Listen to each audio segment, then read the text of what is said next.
చివరికి ఆ పార్టీకి పక్క జిల్లాల నేతలే దిక్కయ్యారా? జిల్లాలోని సీనియర్ నాయకుల పనితనం నచ్చలేదా?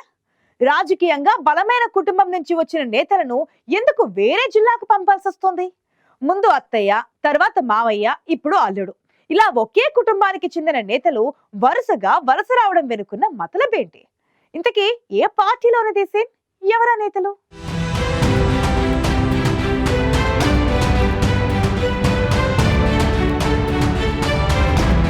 విశాఖ మహానగరం గత 5 ఏళ్లుగా పరిపాలనా రాజధానిగా మార్చాలని వైసీపీ ఉవ్విళ్లూరినా అందని ద్రాక్షగా మిగిలిన జిల్లా. ఆ పార్టీకి 5 ఏళ్ల కాలంలో ఏదైనా కల ఉందంటే అది విశాఖను పాలనా రాజధాని చేయడమే. 8 నెలల క్రితం అధికారం కోల్పోయాక ఆ పార్టీ సీనియర్ నేతలు కనీసం జిల్లా వైపు కన్నెత్తి చూడలేదు. కొందరు పార్టీకే దూరం అవ్వడం వైఎస్ఆర్ కాంగ్రెస్ పార్టీని కలవరపెడుతోందట. అయినా పోయేవాళ్లు పోతారు, మాకు నాయకుల కొరత లేదంటూ మేకపోతు గాంభీర్యం ప్రదర్శిస్తున్నారు ఆ పార్టీ ముఖ్య నేతలు.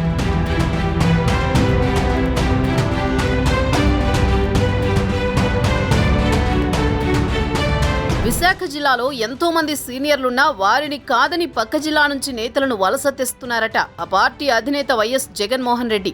పార్లమెంట్ ఎన్నికల్లో పక్క జిల్లా నుంచి మహిళా నాయకురాలిని ఎంపీగా పోటీకి పెట్టిన వైసీపీ అధిష్టానం తర్వాత ఆమె భర్తను తీసుకొచ్చి స్థానిక సంస్థల కోటాలో ఎమ్మెల్సీ పీఠంపై కూర్చోబెట్టింది.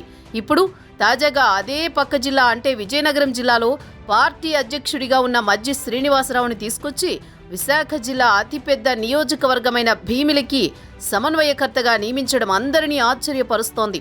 మజ్జి శ్రీనివాసరావు అలియాస్ చిన్న శ్రీను తనకంటే ముందు విశాఖకు షిఫ్ట్ అయిన సీనియర్ నేతకు స్వయాన మేనలుడు కావడం మరో విశేషం.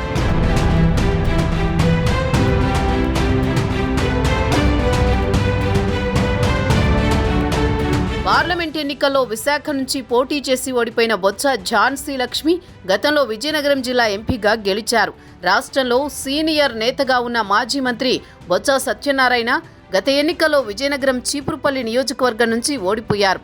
అయితే ఆయన్ని అనూహ్యంగా విశాఖ స్థానిక సంస్థల కోటాలో ఎమ్మెల్సీని చేసి మండలిలో ప్రతిపక్ష హోదా కల్పించింది పార్టీ నాయకత్వం.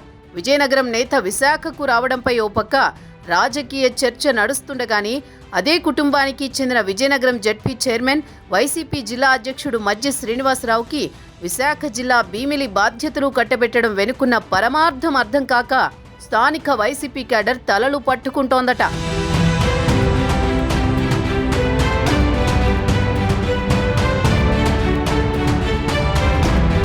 ఒకే కుటుంబం నుంచి 3 బలమైన నేతలు విశాఖ కేంద్రంగా రాజకీయాలు చేయడానికి వస్తున్నారంటే అసలు పార్టీ ప్రణాళికేంటో అర్థం కాక స్థానికులు గందరగోళానికి గురవుతున్నారు. విజయనగరంలో తన మేనమామ బొత్స సత్యనారాయణ ప్రతినిధిగా రాజకీయాల్లోకి వచ్చిన మజ్జి శ్రీనివాసరావు 2019 ఎన్నికల్లో అన్నీ తానే జిల్లాలో 9 నియోజకవర్గాల్లో వైసీపీ విజయానికి కృషి చేశారన్న మంచి గుర్తింపు ఉంది. దీంతో జిల్లాలో మజ్జి శ్రీనివాసరావు మాటకు తిరుగు లేకుండా పోయింది. అదే సమయంలో బొత్స మధ్య కొంత దూరం పెరిగిందనే ప్రచారం నడిచింది. ముఖ్యంగా బొత్స ప్రాతినిధ్యం వహించిన చీపురుపల్లి నియోజకవర్గంలోని మెరకముడిదాం మండలం నుంచి మజ్జి శ్రీనివాసరావు జడ్పీ ప్రతినిధిగా ఉన్నారు.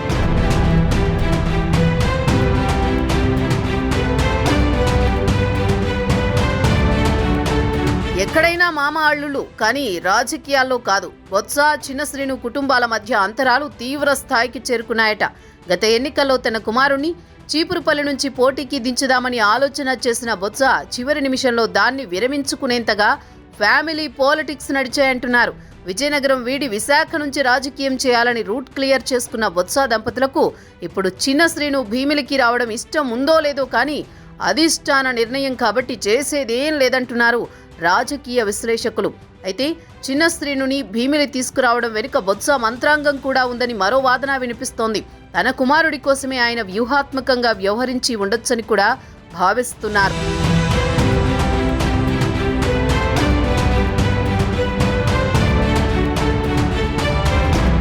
చీపురుపల్లి నుంచి తన వారసుడు డాక్టర్ బొత్స సందీప్ని నిలబెట్టాలని ఆలోచనతో ఉన్నారు బొత్స దంపతులు. మజ్జి శ్రీనివాసరావును భీమిలి తీసుకువస్తే వచ్చే ఎన్నికల నాటికి చీపురుపల్లిలో సందీప్కి ఎలాంటి ఇబ్బంది ఉండదన్న ఆలోచన చేశారనే వాదన వినిపిస్తోంది. మజ్జి శ్రీనివాసరావు కూడా గత ఎన్నికల్లో ఎమ్మెల్యేగా పోటీ చేయాలనుకున్నా అధిష్టానం వారించడంతో ఆ ఆలోచన విరమించుకున్నారు. ఇప్పుడు భీమిలి సమన్వయకర్తగా చిన్న శ్రీను తన స్టైల్లో రాజకీయాలు చేస్తారని అంతా భావిస్తున్నారు.